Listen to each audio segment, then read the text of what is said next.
The New England Patriots are teetering on panic mode. Let's talk about it. My name is Aaron. This is Sports Talk Patriots on the daily, pushing out that content for people just like you who love Patriots football. So do me a favor, hit that subscribe button, hit that like button at some point. I know you're going to want to comment, so just do that right below. So to get started, what we're going to be talking about, comments from the media on the New England Patriots, and they're not looking so good. As well, we go back to the Jacksonville game, and we talk about some winners of that game, some losers that I think are huge and really tie in with the critics' response to the New England Patriots season so far, and a surprise name drop at the end. We're going to be talking about this person. I don't want to give too much away, but we're going to jump into it. So first, Bill Simmons jumping in on the Patriots, talking about, this is wild, declares the worst coach team in over 30 years. So you'd have to go all the way back to 1990. Not going to give my age, but maybe or maybe not. I was born in that year. Who the heck knows? But that being said, Rod Rust, New England Patriots, 1-15. I will tell you right now, the Patriots might be on track to go 1-16 and make it the worst record of all time. But again, we will jump in the schedule and we will look at some games that are going to be played coming up and some possibilities there. But this is what he said, quote, this is the worst coach team since Rod Rust. They play all the hits every week. Dumb penalties, drops, special team mistakes, incredibly poor play calling. Each week is worse than the last. You get what you pay for.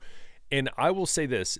Yes, a lot of that I agree with. A lot of it, not a lot of it, but some of it I don't. Again, we see Drake May has came in a way revitalized this offense, which has been good. But then again, you look at the flip side. So there's one good thing. The bad thing on that side is AVP in his play calling is not ideal. Now, it doesn't help when Jalen Polk is dropping passes and you have a rookie quarterback that missed some passes, and that tends to happen at times. But when it comes down to it, the question becomes, is AVP the person in the offensive coordinator spot that should be there? In my opinion, he has shown some stuff that, he, especially with Drake May specifically, that it's worked out. But then again, the play calling at times has not been ideal. So that's one of the first coaching questions. The second coaching question comes to Gerard Mayo. And Gerard Mayo, you're 1-6 in your first season ever as a head coach in the NFL, and things are not going ideal for you.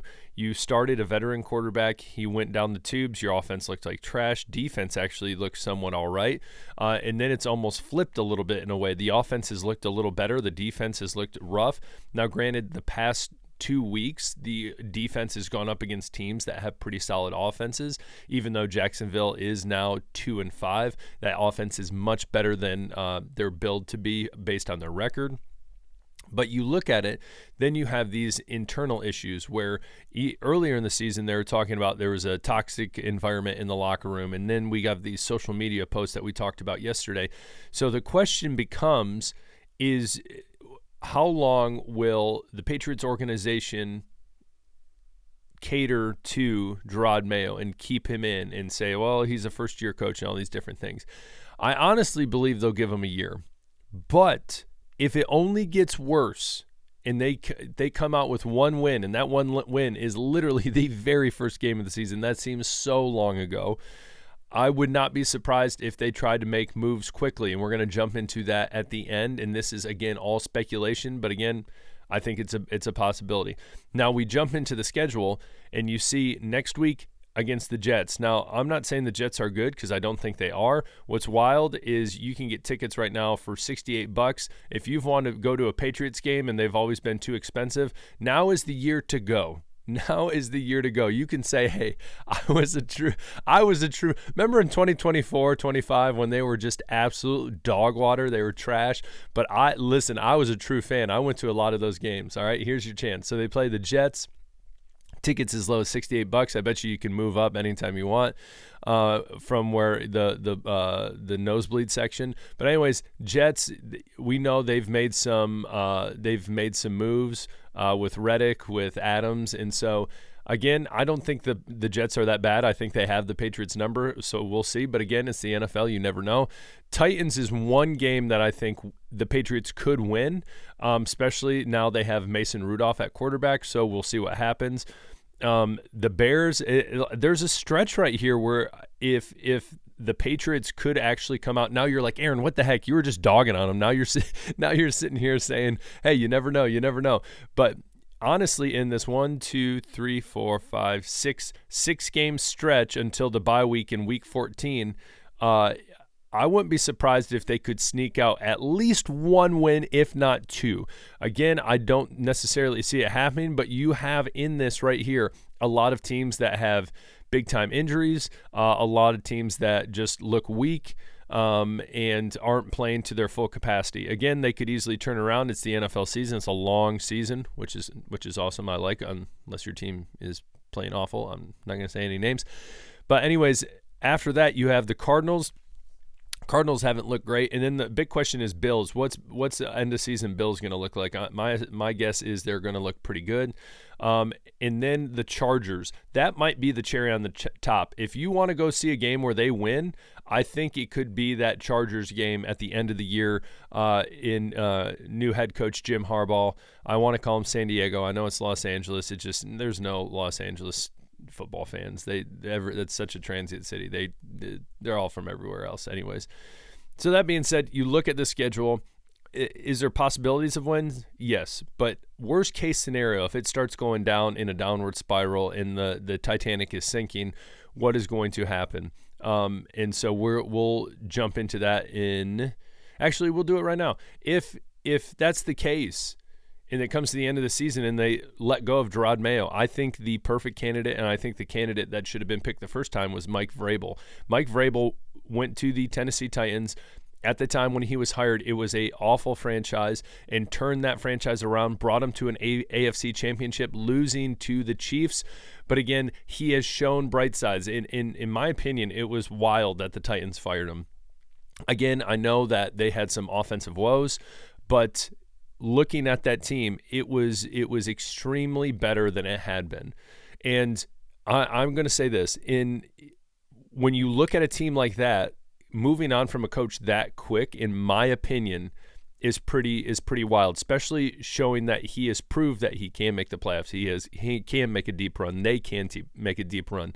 That and just Mike Vrabel. I'm not saying Gerard Mayo isn't. I'm not saying that at all. But Mike Vrabel has proved, he is a leader of men when it comes to head coaching specifically. Now, I think the Titans should have given him more time. Now, you're going to say, well, Aaron, you sound like a hypocrite right now because you literally just said Gerard Mayo could get fired in a year. That's true. But again, we look at his coaching record, and there's nothing to lean on because this is his first time being a head coach. Again, he inherited a very rough situation. But again, you have a coach like Vrabel who has proven himself. So again, I think that at the end of the season, again, if the ship's barely floating and it's almost going down and they let go of Gerard Mayo, Mike Vrabel should most likely be the first call. I would be surprised because you look at the situation too. It could be, hey, we should have done this the first time. But again, would Mike Vrabel be in a different spot than Gerard Mayo? I honestly think that the team would have a better record. I'm not going to say they'd be a playoff team, but I do think they would be better. So that's my thoughts. We'll see what happens. Winners and losers. I thought this was just a great article. Drake May, Hunter Henry, and the offensive line.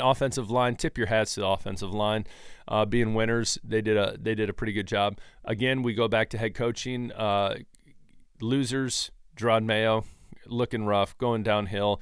Offensive coordinator, they didn't throw out the any other coaches, but there's other coaches they could have thrown out. The entire defense looked rough. It was frustrating. It was frustrating to watch, especially a group that I had defended so long in that defense. They just literally at times I was like, I've coached middle school football teams that give more effort, it seems like, stopping the run than these guys do. And then Ramondre, coming back and just finishing with 18 yards just was not great. Not great. And for a offensive coordinator who prides himself in establishing the run game and getting the run game going, it just looked horrendous.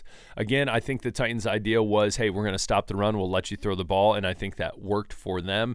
I've seen that strategy done many times where, hey, you go ahead and throw, baby, but when it comes down to it, we will stop your run, and we will win the game. And so it worked. So anyways, comment below. What do you guys think about anything we talked about today, whether that's what Bill Simmons said in this team? What are your thoughts on that? What are your thoughts on Mike Vrabel? Comment below. I think that's something. I know, again, we're only through 7 games, but I think that's something we need to, at least think about. That doesn't mean because I know there's people out there that like Gerard Mayo. I know there's a lot of people that don't necessarily like Gerard Mayo. They think that he was an inexperienced hire, and it is what it is. So, but comment below. What do you think? Again, I think it would have been a better fit, but it is what it is. It is what it is. So do me a favor, comment below. I truly appreciate it. Again, on your way out, hit that subscribe button, pound it wherever it is. Find it, subscribe. Hit that button, hit that like. We'll talk to you later. My name is Aaron. We'll talk. Peace.